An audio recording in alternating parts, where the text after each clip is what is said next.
তাহলে চলো আমরা যে পার্টটা তোমাদের সাথে ডিসকাস করছিলাম, দেখো আমরা বললাম তোমাকে স্ক্লেডেন অ্যান্ড স্কোয়ান, রাইট? এক সেকেন্ড দাঁড়াও, একটুখানি সম্পূর্ণ জয়েন করতে চাইছি। তাহলে আমরা সেল থিওরিতে দেখলাম দুটো সায়েন্টিস্টের কথা, একজন হচ্ছেন স্ক্লেডেন আর একজন হচ্ছেন স্কোয়ান। এবার একজন তো ছিলেন বোটানিস্ট আর একজন ছিলেন কি আমাদের জুলজিস্ট, সেটা আমরা দেখলাম। কিন্তু এবার দেখি ওনাদের কন্ট্রিবিউশনটা কি ছিল। তাহলে আমরা দুটো ইয়ারের কথা আমরা ভালো করে মাথায় রাখবো। এবার দেখো আমরা যেটা বলছিলাম, ওনারা ডিফারেন্ট টাইপস অফ, মানে জুলজিস্ট যিনি ছিলেন তিনি নিশ্চয়ই অ্যানিম্যাল সেল নিয়ে কাজ করবেন, সেই জন্য উনি different types of animal cell নিয়ে কাজ করলেন। করে উনি কি দেখালেন, যে এটা ভালো করে মাথায় রাখো, মানে স্কোয়ান কি বলছিলেন, উনি বললেন যে that cells had a thin outer layer which is today known as plasma membrane। উনি প্লাজমা মেমব্রেনের কথাটা বলতে পারেননি প্র্যাকটিক্যালি, উনি কি বললেন আমাদের জানালেন কি, উনি জানালেন যে একটা সেল তার একটা আউটার মেমব্রেন আছে, সেই মেমব্রেনটার নাম বলা হলো, দ্যাট ইজ দ্য, আজকের দিনে সেই মেমব্রেনটার নাম আমরা জানি প্লাজমা মেমব্রেন। তারপর উনি আরো কিছু কনক্লুশন দিলেন আমাদেরকে, কি সেটা, he also concluded that based on his studies on the plant tissue, মানে উনি যে শুধুমাত্র অ্যানিম্যাল সেলের উপর কাজ করলেন তা নয়, উনি প্ল্যান্ট টিস্যুর উপরও কাজ করলেন।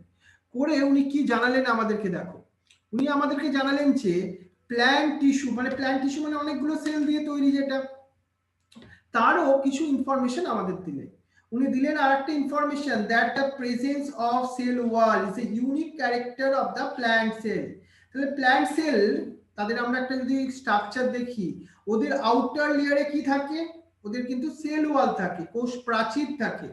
আর অ্যানিম্যাল সেলের আউটার ওয়ালে কি থাকে, সেল মেমব্রেন থাকে, কোষ পর্দা থাকে। তাহলে on the basis of this the Schwann propose the hypothesis that the bodies of the animal and plant are composed of the cells and product of the cell। তাহলে এই কথাটা ভালো করে মাথায় রাখো, স্কোয়ান মেনলি কি বললেন, যে প্রত্যেকটা লিভিং অর্গানিজম, সেটা প্ল্যান্ট হোক আর অ্যানিম্যাল হোক, তারা কি দিয়ে তৈরি, সেল দিয়ে তৈরি, আদারওয়াইজ সেলের প্রোডাক্টস দিয়ে তৈরি। কিন্তু এই কথাটা মেনলি কে বললেন, যদি অ্যান্সারটা এরকম আমাদের জানতে হয়, সেটা আমরা কিন্তু স্কোয়ান অপশনটাকে সিলেক্ট করব, কারণ এখানে পরিষ্কার তোমার লেখাই থাকছে এই জিনিসটা। এই পেজ থেকে কিন্তু আমরা অনেকগুলো লেভেলের কোশ্চেন পেয়ে গেলাম, ক্লিয়ার? এরপর দেখো আমরা Schwann and Schleiden together formulated the cell theory. এখান থেকে একটা ঘুরিয়ে কেমন কোশ্চেনটা আসছে দেখো। আমরা আগের পস্টুলেটটা কি দেখলাম একটু আগে উপরে দেখলাম, দেখো স্কোয়ান কি প্রপোজ করলো, কি হাইপোথিসিস প্রপোজ করলো, সেটা হচ্ছে the bodies of the animal and plant আর composed of cell and product of cell. তুমি এটা কিন্তু স্লেড এন্ড স্কোয়ান দুজন বললেন না, একজনই বললেন, কিন্তু সেল থিওরিটা কারা কারা বললেন সেখানে আমরা ক্লিয়ার আইডিয়া দিচ্ছি তোমাকে। স্লেডেন অ্যান্ড স্কোয়ান দুজন সায়েন্টিস্টদের কন্ট্রিবিউশন হচ্ছে সেল থিওরি। এবার এই সেল থিওরি অনেক কিছু সেলের সম্বন্ধে স্ট্রাকচারালি বলে, কিন্তু এই cell theory which is propose by Schleiden and Schwann, তার কি কোনো ড্রব্যাকস ছিল না? ড্রব্যাকস মানে কোনো একটা ডিসঅ্যাডভান্টেজ ছিল না? হ্যাঁ ছিল। কি সেই ডিসঅ্যাডভান্টেজ? that this theory মানে cell theory did not explain as the how the new cell are formed, মানে একটা নতুন সেল কিভাবে তৈরি হয় সেটা এখানে বলা যাচ্ছিল না। এই ব্যাপারটা, এই প্রবলেমটাকে সলভ করলো কে? রুডলফ ভার্চু বলে আরেকজন সায়েন্টিস্ট। কোন বছরে? 1855 এ। দেখো মানে কিছুদিন পর উনি এক্সপ্লেন করলেন cells divide and new cells from the pre existing cell, মানে পুরনো সেল থেকেই নতুন সেলের তৈরি হয়। উনি একটা ওয়ার্ড ইউজ করলেন, এটাকে তুলে কোশ্চেন আসে খুব ভালো, যেটা হচ্ছে তোমার অমনিস সেলুলা ই সেলুলি। যেটা এই যে তোমার ওয়ার্ডটা, এইটা কে প্রপোজ করেছিল? Rudolf Virchow. কবে? 1855 এ। উনি কি বললেন? প্রি এক্সিস্টিং সেল থেকে নিউ সেলস তৈরি হয়। ক্লিয়ার হলো ব্যাপারটা? তাহলে Schleiden and Schwann give the cell theory, কিন্তু সেল থিওরি যদি আমরা বলি কি কি হাইপোথিসিস ছিল, এরকম লেভেলের তো আমাদের কোশ্চেন আসতে পারে এমসিকিউতে, তখন আমরা ভালোভাবে বলবো এই দুটো সেন্টেন্স ভালোভাবে মাথায় রাখবো। সেল থিওরির দুটো মডার্ন কনসেপ্ট বলতে পারো এটা, কি অল লিভিং অর্গানিজম আর composed of cells and the product of cells. এইটা কারা দিয়েছিল? মেনলি তোমার দিয়েছিল কিন্তু আমাদের স্লেডেন, কিন্তু আমরা স্লেডেন এন্ড স্কোয়ান দুজনের নাম ওয়াইজ এখানে মডার্ন সেল থিওরির আন্ডারে ধরে নিলাম। আর কি দেখলাম, all cell arise from the pre existing cell. এই দুটো সেন্টেন্সই হচ্ছে সেল থিওরির মূল বক্তব্য। তাহলে এইটা তোমাদের মাথায় রাখতে হবে ভালো করে। ক্লিয়ার? এখান থেকে কিন্তু আমরা ভালো অনেকগুলো কোশ্চেন পেলাম। রুট অফ ভার্চু কোন ইয়ারে কন্ট্রিবিউশন, অবনি সেলুলা ই সেলুলে কে বলেছিলেন, সেগুলো সবই মনে রাখতে হবে আমাদেরকে। এরপর চলে আসো, এবার আমরা একটা ওভারভিউ অফ দ্য সেল দেখব।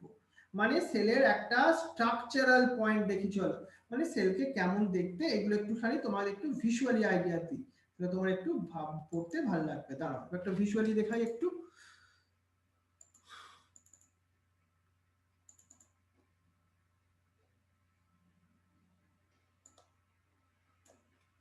দেখো এবার আমরা যে পয়েন্টটা তোমাকে দেখাতে চাইছি, আমরা তাহলে একটা সেল সম্বন্ধে তোমাকে একটু ওভারভিউ দেবো, তার সঙ্গে সঙ্গে আমরা তোমাকে একটু মাইক্রোস্কোপ সম্বন্ধেও ওভারভিউ দেবো।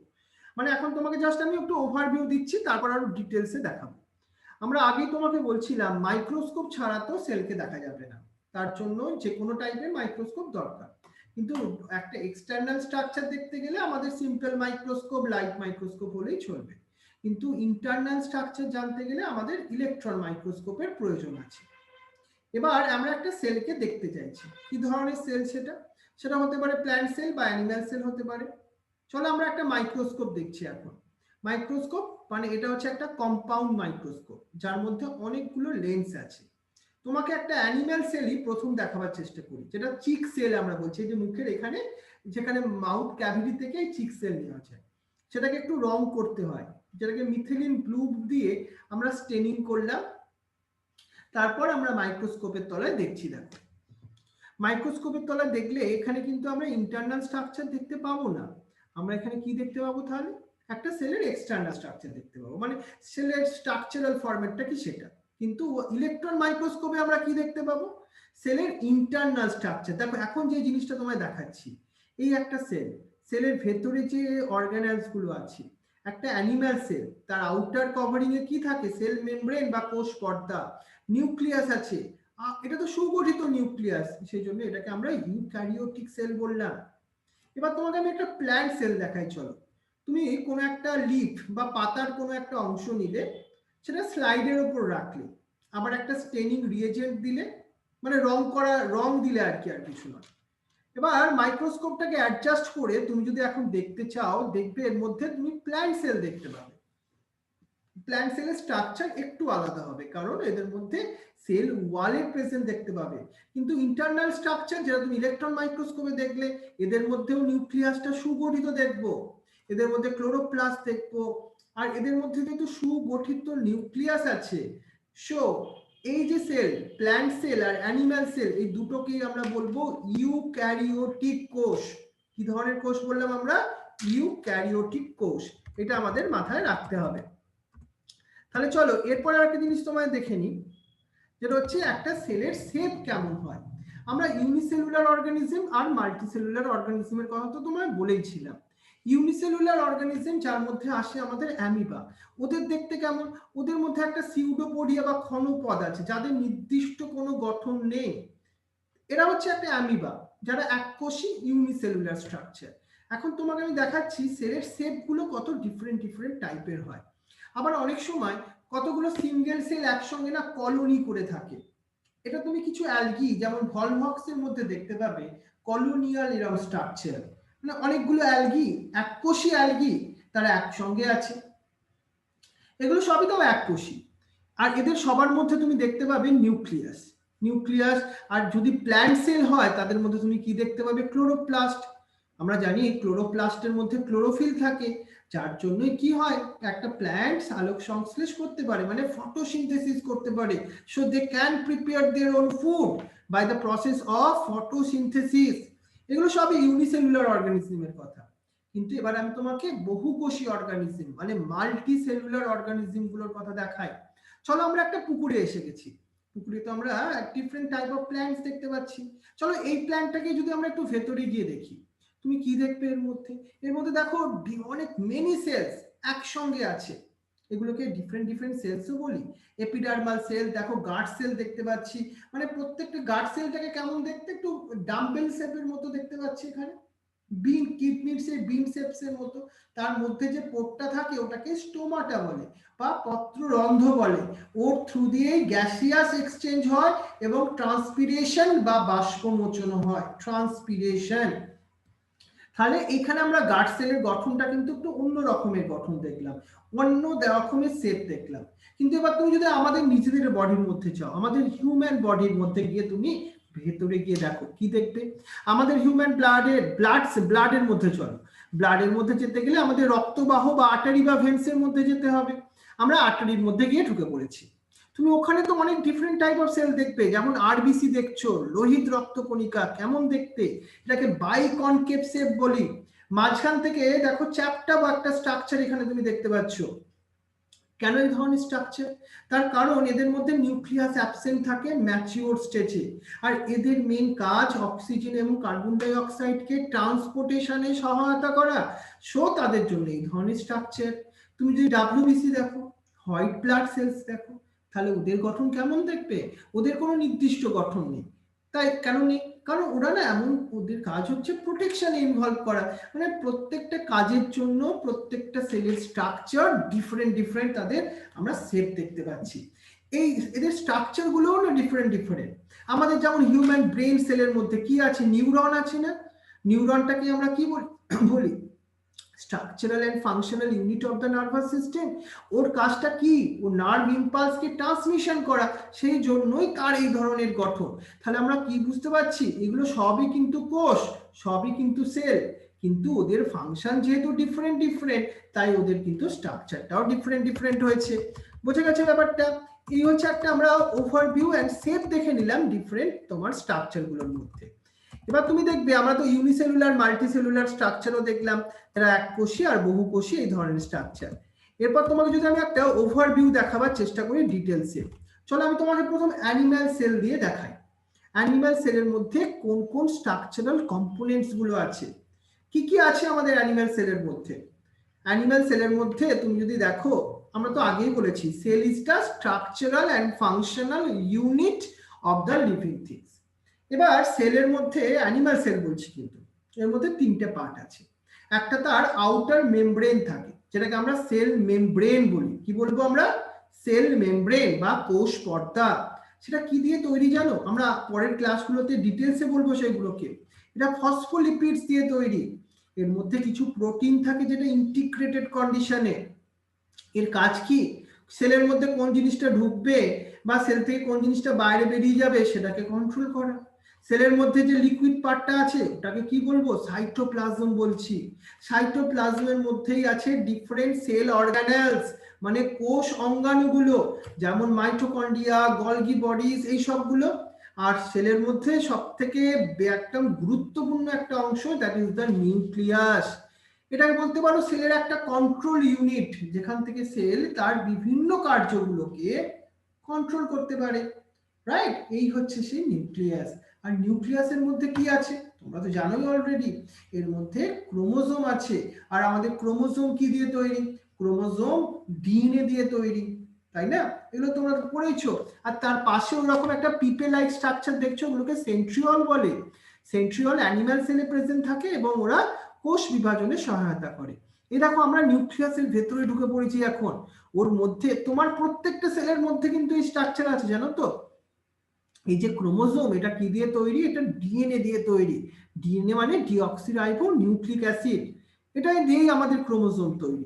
তাহলে এই হচ্ছে আমাদের অ্যানিমাল সেল। কিন্তু তোমাকে যদি আমি একটা রিয়েল, এছাড়া রাইবোজোম আছে।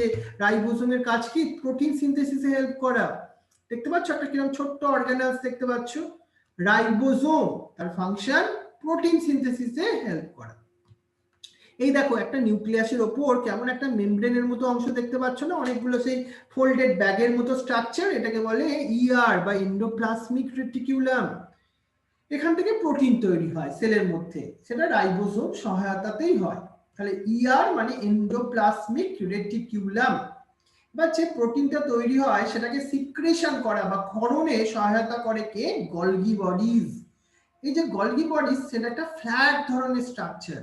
ওর মধ্যে ছোট ছোট ভেসিকেল আছে, ছোট ছোট ভ্যাকুওল আছে, এই নিয়ে তৈরি গলগি বডিজ। যেটা একটা কি করে, কোনো একটা মনে করো প্রসেসিং ইউনিট বলতে পারো, প্রোটিন সেটাকে আচ্ছা প্রসেস স্যার, করতে সহায়তা করে। বলো। স্যার বলছি ভ্যাকুয়াল মানে গলগি বডির যে স্যার ভ্যাকুয়াল আর আরেকটা যে স্যার ভেসিকল, এই দুটোর মধ্যে পার্থক্য কি? হ্যাঁ, ভেসিক্যাল আর ভ্যাকুয়ালের মধ্যে পার্থক্য হচ্ছে, ভেসিক্যাল মানে ভাবো ছোট ছোট গহ্বর, ভ্যাকুয়াল, হ্যাঁ, আর ভ্যাকুয়াল হচ্ছে বড় হুম সাইজের, মানে সাইজের উপর ডিপেন্ড করে, যদি হুম ছোট সাইজ হয় ভেসিক্যাল আর বড় সাইজ হয় সেটাকে বলবো ভ্যাকুয়াল। বুঝে গেছো? ভ্যাকুয়াল। হ্যাঁ, একদম। হ্যাঁ স্যার। এবার আমরা লাইসোজোমের কথা বলি। লাইসোজোমের মধ্যে কি থাকে? ডাইজেস্টিভ ডিফারেন্ট উৎসেচক বা এনজাইম থাকে। যখন কোনো বাইরে থেকে কোনো ফরেন মেটেরিয়াল সেলের মধ্যে প্রবেশ করে বা এন্টার করে, তখন ডাইজেস্টিভ এনজাইম সেই ফরেন মেটেরিয়ালস গুলোকে ডিস্ট্রয় করে দেয়। আর সেলের মধ্যে যেটা power house of the cell বলছি আমরা, সেটাকে আমরা বলছি মাইটোকন্ড্রিয়ার কথা। কারণ এখানেই কি হয়? সেলুলার রেসপিরেশন হয়, তার থ্রু এটিপি প্রোডাকশন হয়। এগুলো তোমরা সবই আগে থেকে জানো অনেকটা। চলো, এটা তোমাকে আমি একটু ভিজুয়ালি দেখালাম, তার কারণ তোমার একটু যাতে ইন্টারেস্টটা গ্রো করে। এবার আমি তোমাকে আবার ফিরে চলে আসি আমাদের এই পার্টটায়। দাঁড়াও এক সেকেন্ড, আমাদের এনসিইআরটি বইটায় চলে আসি আমরা। তাহলে আমরা এবার একটু প্ল্যান্ট সেলের part, overview of the cell part থেকে তোমাকে পার্টটা শুরু করি। দেখো দেখো এই যে তোমাকে ওভারভিউ আমি দেখাচ্ছি, সেখান থেকে একটু দেখি। You have earlier observed that cells is in the onion peel. আমরা একটু আগে তোমাকে একটা প্ল্যান্ট সেল দেখালাম না? সেটা হচ্ছে ভাবো একটা অনিয়ন পিল, মানে আমাদের যে পেঁয়াজের একটা সেই স্বল্প পত্র থাকে, অনিয়ন পিল বলছি। আর হিউম্যান চিক সেল, এই যে আমাদের মুখ গহ্বর থেকে এখান থেকে একটা সেল নিলাম, সেলটাকে আমরা মাইক্রোস্কোপের তলায় দেখবো। কি দেখলাম? তাতে আমরা ডিফারেন্ট স্ট্রাকচার গুলোকে অবজার্ভ করতে পারলাম। অনিয়ন সেল সেটা তো একটা প্ল্যান্ট সেল, তাই না? তাহলে প্ল্যান্ট সেলের আউটার কভারিং এ কি থাকবে? সেল ওয়াল থাকবে, যেটা হচ্ছে তার আউটার বাউন্ডারি। কোথায় আছে সেল ওয়ালটা? Just within in the cell membrane, মানে সেল মেমব্রেনের বাইরে আছে সেল ওয়াল, মানে কোষ প্রাচীর। এবার আমরা হিউম্যান চিক সেলের কথা বলছি। হিউম্যান চিক সেল মানে কাকে বলতো? Animal cell. কিন্তু তার আলটিমেটলি স্ট্রাকচারাল পয়েন্টে যদি দেখো, তার আউটার মেমব্রেন কিন্তু সেল মেমব্রেন, সেল ওয়াল কিন্তু থাকে না। আর ইনসাইড দা ইচ সেল, মানে সেটা প্ল্যান্ট সেল হোক আর অ্যানিমাল সেলই হোক, ওদের দুজনের মধ্যে তুমি একটা ডেন্স মেমব্রেন বাউন্ড স্ট্রাকচার দেখবে, মানে যে স্ট্রাকচারটা মেমব্রেন দিয়ে ঘেরা, ডেন্স একটা স্ট্রাকচার, ঘন একটা স্ট্রাকচার। কি সেটা? সেটা হচ্ছে নিউক্লিয়াস। নিউক্লিয়াসের মধ্যে কি আছে? ক্রোমোজোম আছে। এই ক্রোমোজোম গুলো আলটিমেটলি কি দিয়ে তৈরি? সেটা হচ্ছে তোমার মেন জেনেটিক মেটেরিয়াল ডিএনএ দিয়ে তৈরি। Cells that have the membrane bound nuclei, মানে যেসব সেলগুলোর মধ্যে তোমার নিউক্লিয়াস থাকে এবং নিউক্লিয়াসটা মেমব্রেন দিয়ে ঘেরা থাকে, তাদেরকে আমরা কি সেল বলবো? ইউক্যারিওটিক সেল বলবো। আর যাদের মধ্যে তোমার মেমব্রেন বাউন্ড নিউক্লিয়াস থাকে না, তাদেরকে আমরা কি বলবো? Prokaryotic sell, right? তাহলে নিউক্লিয়াসই কিন্তু মোস্ট ইম্পর্টেন্ট জিনিস, যার উপর আমরা প্রোক্যারিওটিক আর ইউক্যারিওটিক সেলকে ক্লাসিফিকেশন করতে পারছি। কিন্তু বোথ, তাহলে প্রোক্যারিওটিক আর ইউক্যারিওটিক সেলের মধ্যে কিছু কি সিমিলারিটি নেই? একটা সিমিলারিটি শোনাচ্ছি তোমাকে, শোনো ভালো করে। সেটা হচ্ছে বোথ প্রোক্যারিওটস আর ইউক্যারিওটস এর মধ্যে একটা সেমি ফ্লুইড ম্যাট্রিক্স আছে। ম্যাট্রিক্স মানে ধাত্র। সেটাকে কি নাম দিয়েছি আমরা? Cytoplasm, right? সাইটোপ্লাজম মেল কিন্তু একটা সেলের যে ভলিউম হয়, আয়তন হয়, সেটাকে আলটিমেটলি অকুপাই করে থাকে। আর সাইটোপ্লাজমের মধ্যে কি হয় জানো তো?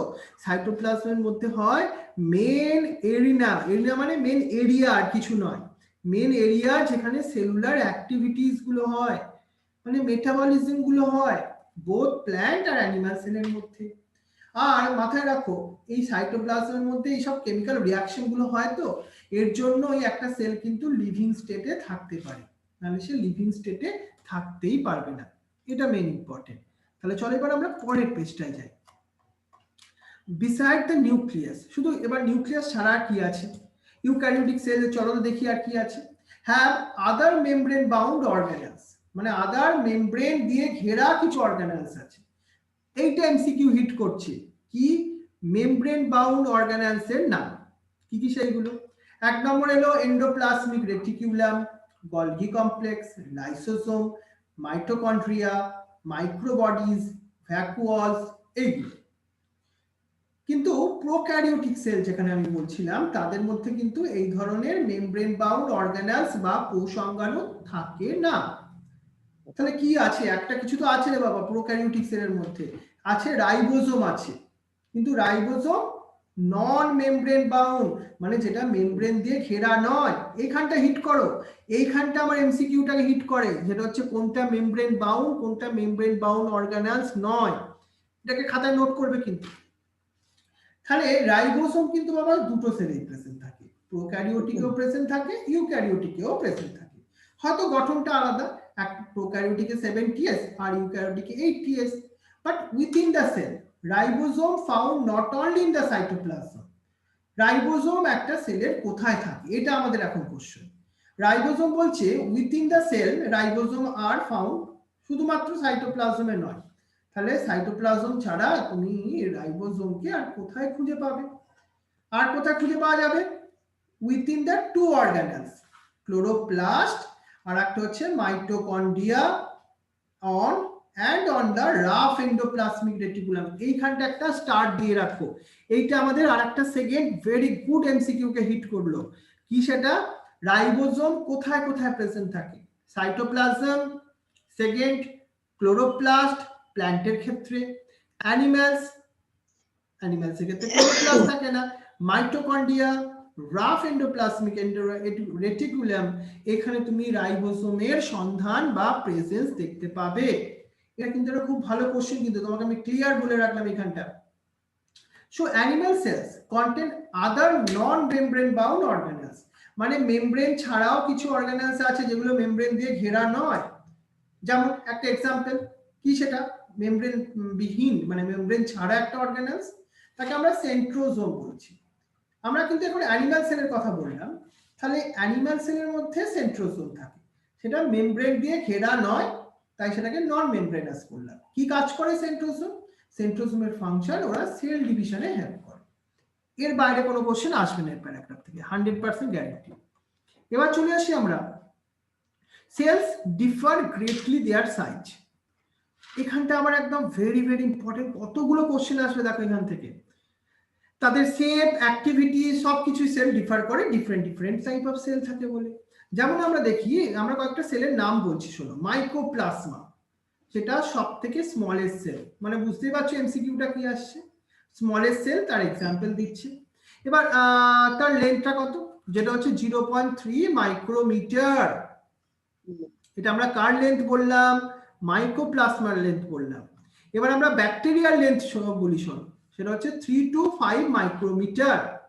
আর একটা লার্জেস্ট একটা সেলের নাম বলছি এবার, সেটা হচ্ছে তোমার আইসোলেটেড সিঙ্গেল সেল, মানে যার মধ্যে একটাই সেল আছে, সেটা হচ্ছে এগ অফ অ্যান অস্ট্রিচ।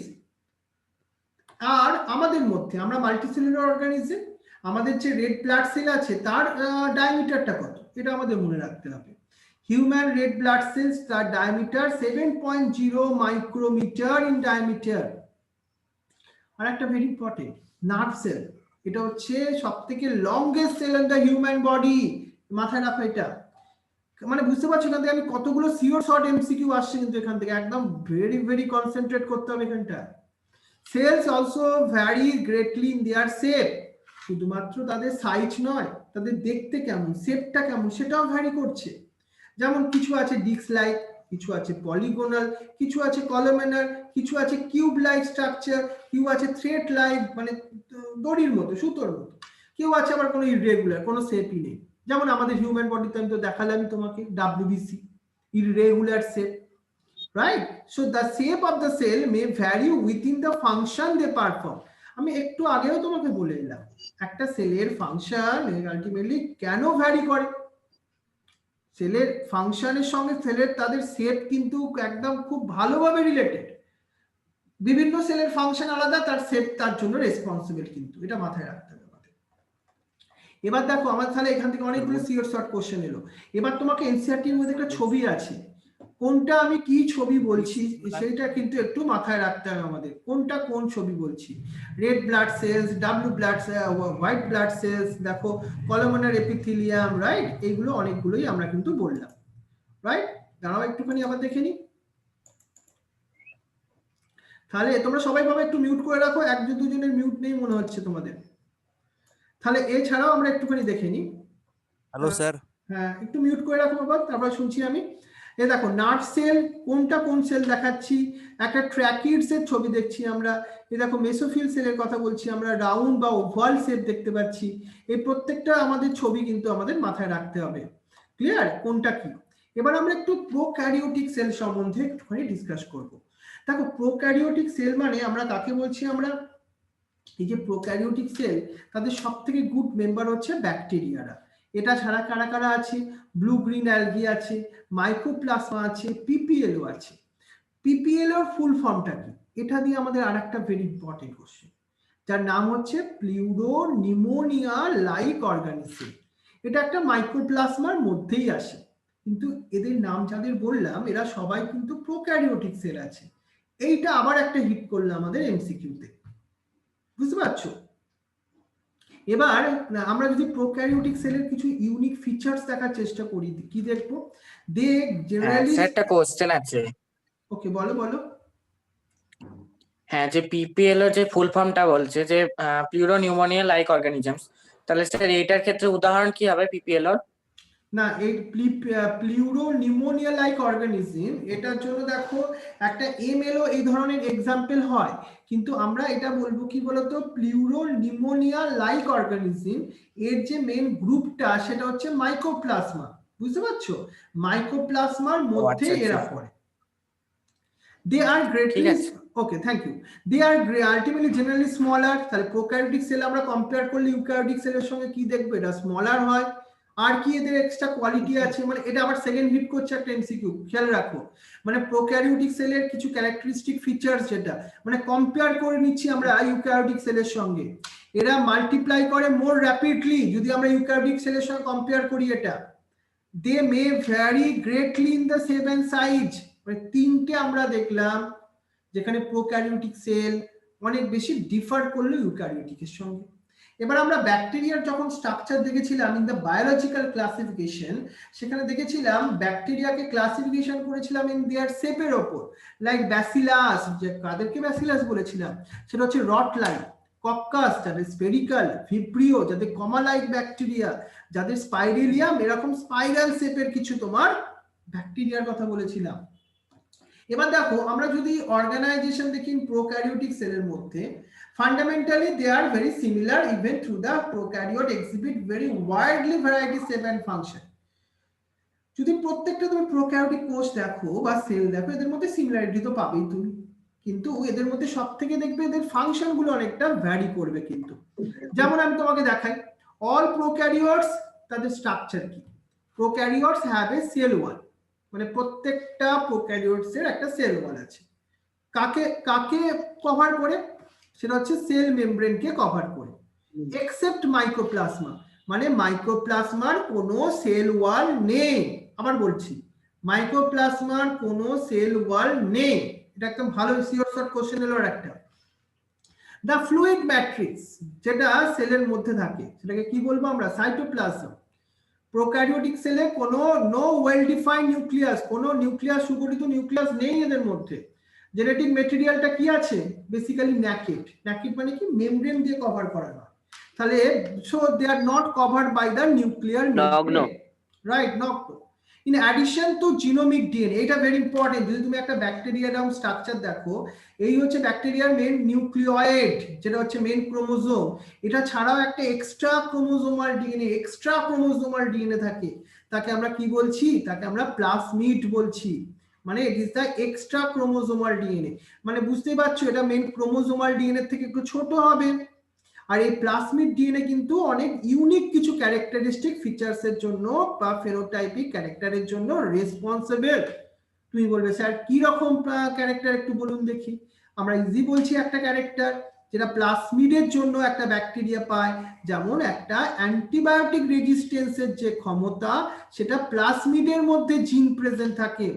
আর এটাকে নিয়ে তুমি আরো ভালো কিছু পড়বে যখন বায়োটেকনোলজি পড়বে, যেখানে ব্যাকটেরিয়াল ট্রান্সফরমেশন হয়, ফরেন ডিএনএ কেও ইনসার্টও করে নেয়, সেটা এই প্লাজমিডের মধ্যে। তাহলে বায়োটেকনোলজিক্যাল রিসার্চে plasmid take the very important role.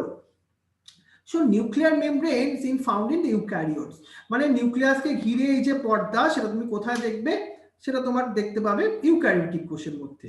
But prokaryotic সেলের মধ্যে no organelles, like the eukaryotes, কিন্তু এদের মধ্যে তুমি রাইবোজোমটা দেখতে পাবে প্রোক্যারিওটস এর মধ্যে। মানে কিছু তো দিতে হবে রে বাবা, সেই জন্য প্রোক্যারিওটস এর ক্ষেত্রে রাইবোজোমটাকে গড দিয়ে রেখেছে এদেরকে।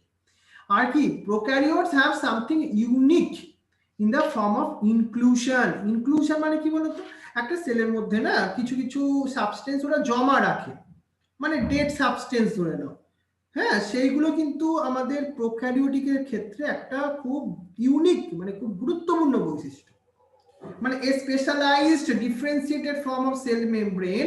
এখানটা একটা কোশ্চেন আসছে, এই যে আমরা একটা ব্যাকটেরিয়াল সেলের সেল মেমব্রেনটা না ভেতরের দিকে অনেক সময় এরকম ইনভ্যাজিনেট হয়ে যায়, হয়ে একটা স্ট্রাকচার তৈরি করে, তাকে আমরা বলছি মেসোজোম। মেসোজোম তুমি কোথায় দেখতে পাবে? অনলি ইন প্রোক্যারিওটস এর মধ্যে। কি করে তৈরি হয় এই mesosome? Essentially infolding of the cell membrane, মানে কোষ পর্দা বা সেল মেমব্রেনের ভেতরের দিকে পেঁচিয়েই এটা তৈরি হয়, কি মেসোজোম তৈরি হয়। এবার চলে এসো, এখানে এই ছবিটা এনসিইআরটি বইতে ভালোভাবে দেওয়া আছে, দেখো এখানে তার ব্যাকটেরিয়ার একটা স্ট্রাকচারাল তোমার ফরম্যাট দিয়েছে, পিপিএল এর স্ট্রাকচার দিয়ে দিয়েছে, এইগুলো থেকেও কিন্তু কোশ্চেন আসবে, ভালো করে মাথায় রাখো। ভাইরাসের স্ট্রাকচার দিয়েছে 0.02 0.002 টু 0.2 মাইক্রোমিটার, ইউক্যারিওটিক সেল কত, এখান থেকেও কিন্তু কোশ্চেন আসতে পারে আমাদেরকে। ক্লিয়ার? এটা কিন্তু ভালোভাবে মাথায় রাখো। এবার আমি যে তোমাকে সেল এনভেলপের কথা বলি, আমরা প্রোক্যারিওটস এর কথাই বলছি, পার্টিকুলারলি ব্যাকটেরিয়া সেলের ক্ষেত্রে বলছি, দে আর কেমিক্যালি কমপ্লেক্স সেল এনভেলপ, মানে সেলকে কভার করে একটা এনভেলপ আছে, মানে এক্সট্রা একটা, আমি যেমন একটা তোমার এক্সট্রা কোট পরে আছি ব্যাকটেরিয়ার, এইটা মনে করো একটা ব্যাকটেরিয়া সেল মেমব্রেন, এই যে তোমার টি-শার্টটা, তার উপরে ওই একটা এক্সট্রা কভারিং আছে, এটাকে আমরা সেল এনভেলপ বলছি। কি বলছি আমরা? Cell envelope. এই যে সেল এনভেলপ, যেটা আলটিমেটলি কি আছে, tightly bound with the 3 layer structure, মানে এই যে তোমার পুরো কভারিং যেটা সেলের ওপর ঘিরে আছে, সেটা 3টে লেয়ার আছে। আউটার মোস্ট, এই কোটের মতো যে অংশটা বলছিলাম, তাকে আমরা বলছি গ্লাইকোক্যালেক্স, তার নিচে কে আছে? সেল ওয়াল আছে, তার নিচে কে আছে? প্লাজমা মেমব্রেন আছে। মানে বাইরে থেকে যদি আমরা দেখি, সব থেকে বাইরে কি থাকলো? গ্লাইকোক্যালেক্স, তারপরে কি থাকলো? সেল ওয়াল, তারপরে নিচে কি থাকলো? সেল মেমব্রেন থাকলো। কিন্তু although each layer of envelope perform the distinct function, মানে তাদের একটা নির্দিষ্ট সবার কিন্তু ফাংশন আছে, they act together as a protective unit, তারা একসঙ্গে কি কাজ করে? প্রোটেকশনে হেল্প করে। ওই 3টে মেমব্রেন বললাম, cell wall, glycocalyx, plasma membrane. Bacteria can be classified into 2 groups on the basis in the differentiation of the cell envelope, তাদের কোষের এই যে তোমার বাইরের মেমব্রেনের গঠনটা কেমন, এর উপর বেস করে আমরা না দুটো প্রকারের ব্যাকটেরিয়াকে ডিফারেন্সিয়েট করতে পারি। একটা হচ্ছে গ্রাম পজিটিভ ব্যাকটেরিয়া, আর একটা হচ্ছে gram negative bacteria. Gram positive ব্যাকটেরিয়ার পেপটাইডোগ্লাইকেন লেয়ারটা অনেকটা থিক থাকে, গ্রাম নেগেটিভ ব্যাকটেরিয়ার এটার অনেকটা থিন মেমব্রেন থাকে পেপটাইডোগ্লাইকেনের জন্য। গ্রাম পজিটিভ ব্যাকটেরিয়ারা ক্রিস্টাল ভায়োলেট কালার নেয়, আর গ্রাম নেগেটিভ ব্যাকটেরিয়ারা ক্রিস্টাল ভায়োলেটের কালার নেয় না, সেই জন্য তারা স্যাফরানিন এর কালার নেয়। এই ডিফারেন্সটা আমাদের ভালো করে মনে রাখতে হবে, এই দুটো পয়েন্ট অন্তত। এই যে গ্লাইকোক্যালেক্সের ক্ষেত্রে আমরা যদি বলি, এটা কিন্তু মানে বিভিন্ন ব্যাকটেরিয়ার ক্ষেত্রে বিভিন্ন রকম। অনেক সময় এটা লুজ সিট দিয়ে কভারিং করা থাকে, মানে লুজলি, মানে টাইটলি প্যাক নয়, তখন তাকে আমরা স্লাইম লেয়ার বলি।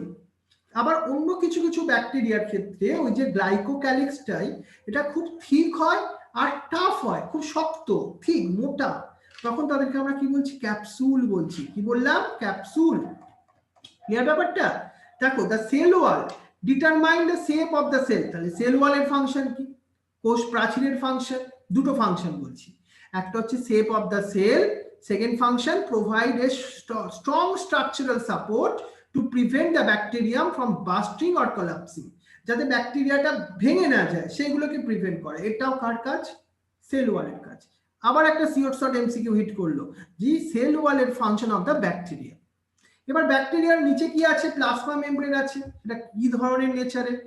সিলেক্টিভলি পারমিয়েবল, মানে সব বস্তু ওর মধ্যে দিয়ে যেতে আসতে পারে না, সিলেক্টিভলি কিছু পদার্থ বা সাবস্টেন্সই যেতে পারে, যেটা তাকে আউটসাইড ওয়ার্ল্ডের থাকে একটু পৃথক করে রাখে।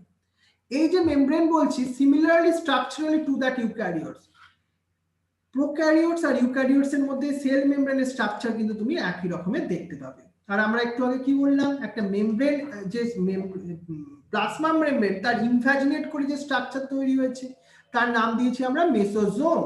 মেসোজোম তাহলে কি হলো, extension of the plasma membrane. এই এক্সটেনশনটা কি হতে পারে, ফর্ম অফ ভেসিকেলস, টিউবিলস আর ল্যামিলা ধরনের স্ট্রাকচার তৈরি করতে পারে এগুলো। এটা কিসে হেল্প করে, এই আমরা তাহলে মেসোজোমের একটা ফাংশন দেখছি, help in the cell wall formation, sure short question hit করছে একটা, ডিএনএ রেপ্লিকেশন হেল্প করে, ডিস্ট্রিবিউশন অফ ডটার সেলস সেখানে হেল্প করে, they also help in the respiration, secretion process to increase the surface area of the plasma membrane and enzymatic content. মানে এতগুলো আমরা function পেয়ে গেলাম মেসোজোমের, মাথায় রাখবে এটা। ইন সাম প্রোক্যারিওটস এর ক্ষেত্রে লাইক সাইনোব্যাকটেরিয়া, মানে যারা ফটোসিনথেসিস করতে পারে তাদের মধ্যে আমরা আবার কি দেখি জানো, তাকে একটা ক্রোমাটোফোরস বলে একটা স্ট্রাকচার দেখি, সেটাও কিন্তু এই মেমব্রেনেরই এক্সটেনশন দিয়ে তৈরি হয়, সাইটোপ্লাজমের মধ্যে প্রেজেন্ট থাকে। তাদের মধ্যে ব্যাকটেরিয়াল ক্লোরোফিল বলে পিগমেন্টস থাকে, ব্যাকটেরিয়াল ক্লোরোফিল বলে পিগমেন্টস থাকে, তাকে আমরা ক্রোমাটোফোর বললাম। তাহলে ক্রোমাটোফোর কোন ব্যাকটেরিয়া পাবো দেখতে, সাইনোব্যাকটেরিয়ার মধ্যে দেখতে পাবো। এটা ভেরি ইম্পর্টেন্ট কিন্তু। একটা দেখো, মাথায় রাখো, ব্যাকটেরিয়া সেলগুলো হতে পারে মোটাইল, হতে পারে নন মোটাইল, মানে মুভ করতে পারে বা মুভ করতে পারে না। তাদের মধ্যে একটা ফ্লাজেলা আছে, এই যে ফ্লাজেলা বিভিন্ন নাম্বারে হতে পারে, কিন্তু ব্যাকটেরিয়ার ফ্লাজেলাকে তুমি যদি গঠনগত দিক থেকে দেখো, এটা কি কি নিয়ে তৈরি, ফিলামেন্ট, হুক বা বেসাল বডি, তিনটে অংশ দিয়ে তৈরি। এটা সব থেকে লংগেস্ট পোর্শন বলতে পারো, সব থেকে বড় একটা প্রবর্ধক। এটা ছাড়াও ছোট ছোট কিছু প্রবর্ধক থাকে, ছোট ছোট প্রজেকশন, যেটাকে আমরা পিলি বা ফিমব্রি বলি। তারা মোটালিটিতে হেল্প করে না, তারা হেল্প করে ব্যাকটেরিয়ার সেক্সুয়াল কনজুগেশন। যেমন পিলি একটা স্পেশাল প্রোটিন পিলিন দিয়ে তৈরি, বুঝে গেছে ব্যাপারটা? তাহলে এই পার্টটা অবধি আমাদের পরের দিনে আমাদের টেস্ট থাকবে, প্রথম থেকে তোমাদের এতখানি পার্টটা, ঠিক আছে? আর কারোর কিছু ডাউট থাকলে সেটা আমরা পরের দিন আবার একটুখানি দেখে নেবো। Hello sir. বলো, কুইকলি স্যার বলো, বলছি আমাদের গ্রাম আর সময়টা পজিটিভ, বেশি নেই, হ্যাঁ বলো কুইক স্যার বলছি গ্রাম পজিটিভ আর গ্রাম নেগেটিভ ব্যাকটেরিয়া যে ডিফারেন্স গুলো এনসিইআরটি নেই সেগুলোও কি পড়বো? না, তুমি দুটো তিনটে ডিফারেন্স মনে রাখতে পারো তাহলেই হবে এই মুহূর্তে। আচ্ছা ওকে, তাহলে তোমাদের সবাইকে থ্যাংক ইউ ভেরি মাচ। আর সময় আছে আমাদের একদম নেই। আর আচ্ছা স্যার, বলছি যে ক্লাস, হ্যালো, হ্যাঁ বলো বলো বলো বলো। বলছি যে স্যার নেক্সট ক্লাস তাহলে স্যার কখন আছে? আজকে তুমি কি রিপিটার স্টুডেন্ট? হ্যাঁ মানে স্যার 12 এ পড়ি, বাট রিপিটার ব্যাচ নিয়েছি। ওকে, তাহলে 8:30 থেকে তোমার ক্লাস আছে আজকে আবার।